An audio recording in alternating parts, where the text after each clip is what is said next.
जय श्री कृष्णा। कैसे हो आप सभी लोग? आशा करती हूँ आप सभी मंगल में होगे, स्वस्थ होगे, अच्छे होगे। आज मैं मोस्ट पॉपुलर टॉपिक के ऊपर वीडियो बनाने जा रही हूँ, जो कि मोस्ट पॉपुलर टॉपिक है। भैया, गोवर्धन की जो परिक्रमा है वो तो विश्व प्रसिद्ध है, लेकिन बहुत सारे लोगों को शायद याद भी नहीं है कि वृंदावन की परिक्रमा भी होती है। आपको पता है? पहले मैं शुरू से बताती हूँ। 84 कोस की परिक्रमा होती है, मध्य वृंदावन की परिक्रमा होती है, ठीक है, गोवर्धन की परिक्रमा होती है, वृंदावन की परिक्रमा होती है, बरसाने की परिक्रमा होती है। तो भैया ये सारी चीजों की परिक्रमा होती है। अगर आप भी बिहारी जी के दर्शन करने के लिए जाते हैं वृंदावन में और बिना परिक्रमा करे वापस आ जाते हैं, तो मैं ये नहीं कहती फल नहीं मिलता, लेकिन अगर आप परिक्रमा करके वापस आएंगे तो उस फल का कई गुना असर आपको मिलेगा, ज्यादा फल मिलेगा।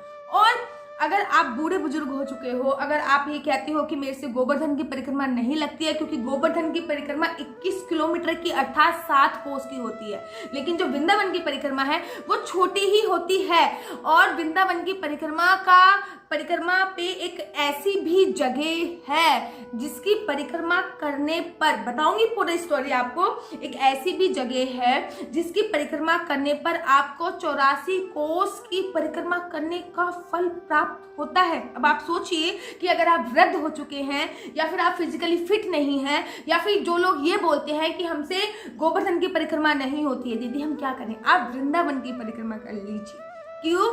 जैसे राम और कृष्ण दोनों एक हैं, उसमें अंतर कुछ नहीं है, वैसे ही गोवर्धन की और वृंदावन की परिक्रमा सेम है, उसमें कुछ भी अंतर नहीं है। दोनों का फल एक बराबर ही होता है, अर्थात वृंदावन की परिक्रमा का फल गोवर्धन की परिक्रमा से कंचित मात्र ज्यादा ही होता होगा। क्यों? क्योंकि ब्रज रज की महिमा का ही अपना एक अलग स्थान है शास्त्रों में। पहले मैं आपको बता देती हूँ कि जो गोवर्धन की परिक्रमा होती है वो 7 कोस अर्थात 21 किलोमीटर की होती है, लेकिन वृंदावन की परिक्रमा 3.5 कोस। देखिए, भविष्य पुराण में तो आया है कि ये 5 कोस की है, लेकिन मैं पिछले 3 साल से वृंदावन की परिक्रमा कर रही हूँ और वर्तमान में वृंदावन की जो परिक्रमा है वो केवल 3.5 कोस की है, अर्थात 11 से 11.5 किलोमीटर, इससे ज्यादा की परिक्रमा नहीं है। जब आप खुद करोगे, स्वतः करोगे, तब आपको खुद ब खुद पता चल जाएगा। यहां तक आपसे हो रहा है, आप पैदल कीजिए। यहाँ आपको लगे कि अब आपसे नहीं हो रहा है, वहां पे आपके पास, जिसे कहते हैं वृंदावन में जो ई रिक्शा होता है उसको टमटम कहते हैं, टमटम पे बैठ के कर लीजिए, बैटरी वाले रिक्शे से बैठ के कर लीजिए। जैसे भी गोवर्धन में भी बहुत सुविधाएं हैं, ठीक इसी प्रकार से वृंदावन में भी बहुत सुविधाएं हैं। मैंने आपसे बोला ना कि एक जगह ऐसी भी है जिसकी परिक्रमा करने पर आपको 84 कोस की परिक्रमा का फल प्राप्त होता है। अगर बूढ़े बुजुर्ग माताओं बहनों से वो परिक्रमा नहीं हो रही है कि अब हमसे 84 कोस की परिक्रमा तो बिल्कुल भी नहीं हो पाएगी, कैसे करें, अब हमारी उम्र ढल गई है, लेकिन मन में लालसा बहुत है कि हमें 84 कोस की परिक्रमा करनी है, तो आप वृंदावन में एक ऐसी जगह बिल्कुल बताऊंगी। आप कहोगे दीदी बार बार लालच दे रही है, मैं बता नहीं रही, वीडियो के एंड में बताऊंगी ताकि आपको वृंदावन की परिक्रमा का पता चल सके, इसलिए आप पूरी वीडियो देख सके। उस स्थान का नाम वीडियो के अंत में बताऊंगी कि वो स्थान कौन सा है। उसकी 4 परिक्रमा करने पर एक बताऊंगी, उसकी 4 यमुना जी के पास ही है वो, उसकी 4 परिक्रमा अगर आप कर लोगे तो आपको 84 कोस की परिक्रमा का फल प्राप्त होता है। लेकिन उससे पहले मैं आपको बताती हूँ कि अगर आपने मेरा YouTube चैनल हरि बोल को लाइक शेयर सब्सक्राइब नहीं किया है तो अभी कर लीजिए, ताकि आपको मेरी वीडियो जो बहुत ही ज्यादा इंटरेस्टेड होती है और आपके सारे डाउट क्लियर करती चलती हैं, और मैं वही चीज बताती हूँ जो मैंने स्वतः ही एक्सपीरियंस करी है। जैसे कि मैंने वृंदावन की परिक्रमा लेट के भी करी है, तो मैंने आपके साथ उसकी वीडियो भी शेयर करी है। गोवर्धन की परिक्रमा करते वक्त लोग क्या क्या गलतियां करते हैं, मैंने ये चीज देखी, उसके बाद मैंने वीडियो बनाई।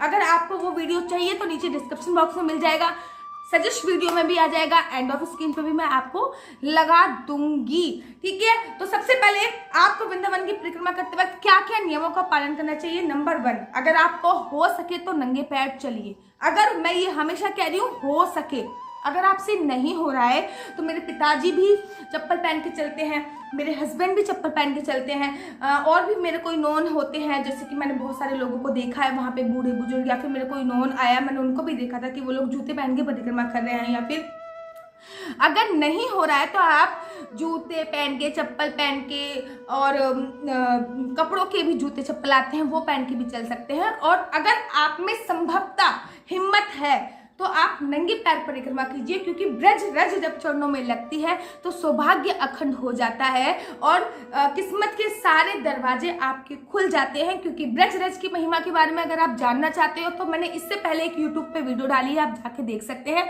नंबर दूसरी बात जो आपको परिक्रमा पे ध्यान देनी है, परिक्रमा मार्ग पर आपको किसी भी पशु पक्षी कुत्ते को, जैसे कि बहुत सारे लोगों को मैंने देखा है कि कुत्ता चल रहा होगा, कुत्ते को छेड़ते हुए जाएंगे, या फिर वृंदावन में बानर बहुत है अर्थात बंदर वृंदावन में बहुत है, बंदरों को छेड़ते हुए जाएंगे, तो प्लीज ऐसा मत कीजिए। अगर आप परिक्रमा कर रहे हो तो उसका पूर्णतः फल आपको तभी मिलेगा जब आप किसी को सताओगे नहीं, जब आप परिक्रमा करते वक्त हरि नाम करते हुए जाओगे। अगर परिक्रमा करते वक्त आप चुगली करते हुए जा रहे हैं, बहन ये ऐसा था, वो ऐसा था, वो सामने वाली देख कैसे चल रही है, इसकी साड़ी अच्छी लग रही है, इसका सूट अच्छा लगता है, लॉट्स ऑफ गॉसिप।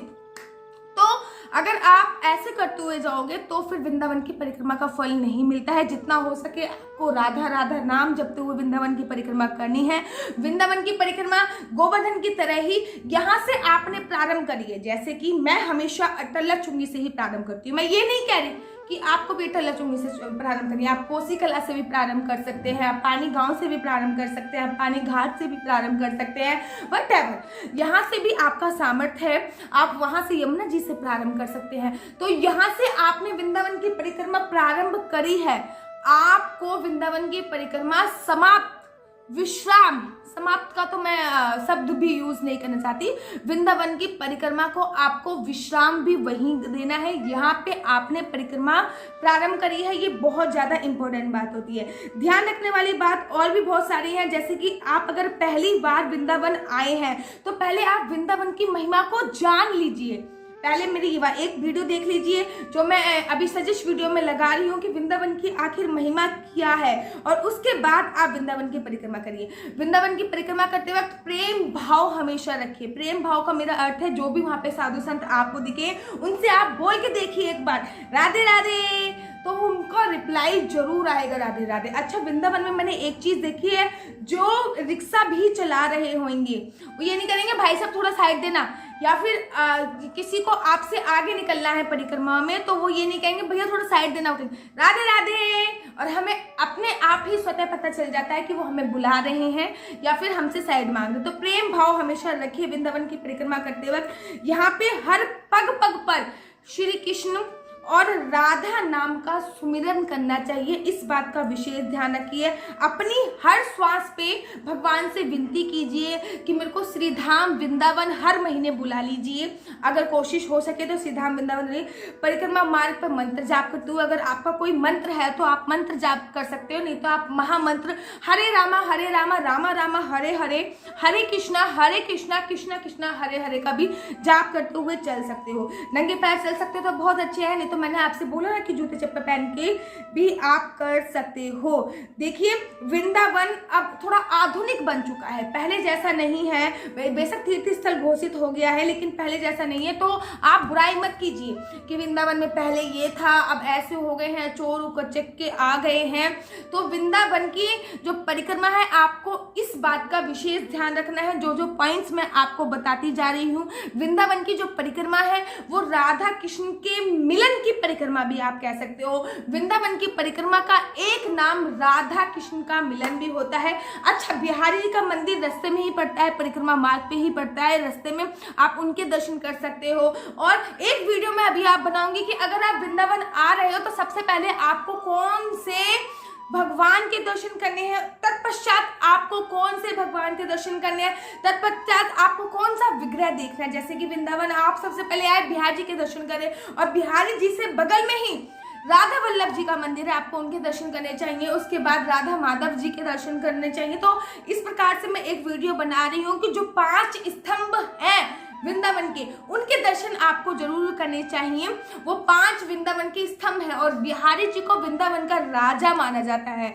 तो आप रास्ते में आप यमुना जी जरूर आती है वृंदावन के, आप जब रास्ते में चलते हो तो यमुना जी मैया जरूर आती है। यमुना जी का आचमन जरूर करना चाहिए, अर्थात थोड़ा सा जल लेके अपने ऊपर डालिए, फिर थोड़ा सा जल लेके उसको थोड़ा सा स्पर्श कीजिए अपनी जीवा से, आपके शरीर के वो अंदर जाए। तो वृंदावन की परिक्रमा करते वक्त आपको इस बात का भी ध्यान रखना है कि अगर यमुना माता आ रही है तो जल का आचमन आपको जरूर और जरूर करना है, वो बहुत ज्यादा शुभ माना जाता है। फिर जितने भी मंदिर रास्ते में पड़ रहे हैं, जैसे कि इमली तला का मंदिर पड़ रहा है, यमुना माता का मंदिर पड़ रहा है, तो उनको प्रणाम करते हुए, स्पर्श करते हुए जरूर जाइए।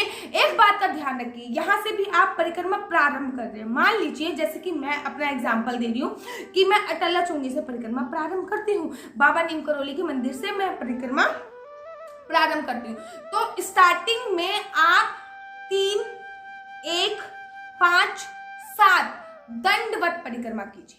इससे ज्यादा नहीं, 3 कर सकते हैं, कम से कम 1 तो कीजिए, 1 नहीं कर सकते तो 2, 2 नहीं कर सकते तो 3, 3 नहीं कर सकते तो 7 दंडवत परिक्रमा कीजिए। उसके बाद आप परिक्रमा प्रारंभ कीजिए, और परिक्रमा जब आप समाप्त कर रहे हो तब भी आपको 3, 5, 1 दंडवत परिक्रमा अवश्य करनी है। इन तीनों में से आप कोई भी एक नंबर सिलेक्ट कर लीजिए और वो दंडवत जरूर कीजिए। जो पुरुष होते हैं वो अष्टांग दंडवत करते हैं, अर्थात पूरा दंडवत परिक्रमा करते हैं, लेकिन जो स्त्री होती है वो अर्ध दंडवत परिक्रमा करती हैं, अर्थात अर्ध दंड, आधा दंड परिक्रमा करती हैं। और बीच बीच में जो भी मंदिर आते हैं उनको स्पर्श करते हुए चलिए। मैं ये नहीं कह रही उस मंदिर के अंदर जाइए, बहुत समय लग जाएगा उस मंदिर के अंदर जाएंगे तो बाहर से ही प्रणाम करते हुए जाइए। मैंने बहुत सारे लोगों को देखा है, वो कुछ इस टाइप से प्रणाम करते हैं, ऐसे करेंगे। ये प्रणाम नहीं है। क्या आप जीसस बन रहे हो? क्या कर रहे हो आप? अपनी सनातन धर्म संस्कृति की पहचान होती है, प्रणाम करते वक्त दोनों हाथों की मुद्रा ये होती है और नमस्कार होता है, नतमस्तक होता है, ये है प्रणाम करने की सभ्यता। ये कोई प्रणाम नहीं करते हैं क्या? ये आप अपनी संस्कृति को पहचानिए। ये कौन सा प्रणाम है? आप मुझे बताइए कौन सा प्रणाम है? आप जीसस को प्रणाम कर रहे हैं। देखिए, तो अपनी संस्कृति को जरूर पहचानिए। और बीच में केला माता का मंदिर आता है, चंडी देवी का मंदिर आता है, चामुंडा देवी का मंदिर आता है, बाबा नीम करौली का मंदिर आता है, इमली तलाब का मंदिर आता है, हनुमान जी का मंदिर आता है, कोसी घाट आता है, बहुत सारे। अगर मैं गिनवाने लग जाऊं तो शायद वीडियो बहुत ज्यादा लंबी हो जाएगी। तो इन सबको अगर आप अंदर जाके प्रणाम नहीं कर सकते तो इन सबके आगे नतमस्तक होइए कि हे बाबा नीम करौली मेरा प्रणाम स्वीकार कीजिए, हे माँ केला देवी मेरा प्रणाम स्वीकार कीजिए, हे माँ चामुंडा देवी मेरा प्रणाम स्वीकार कीजिए। तो ऐसे प्रणाम करते करते अगर हो सके तो उस जगह पे दंडवत प्रणाम कर दीजिए। प्रणाम करते करते अपनी परिक्रमा पूरा रखिए। देखिए, जो ब्रजवासी होते हैं और वो तो 1.5 घंटे में ही परिक्रमा पूरी कर देते हैं।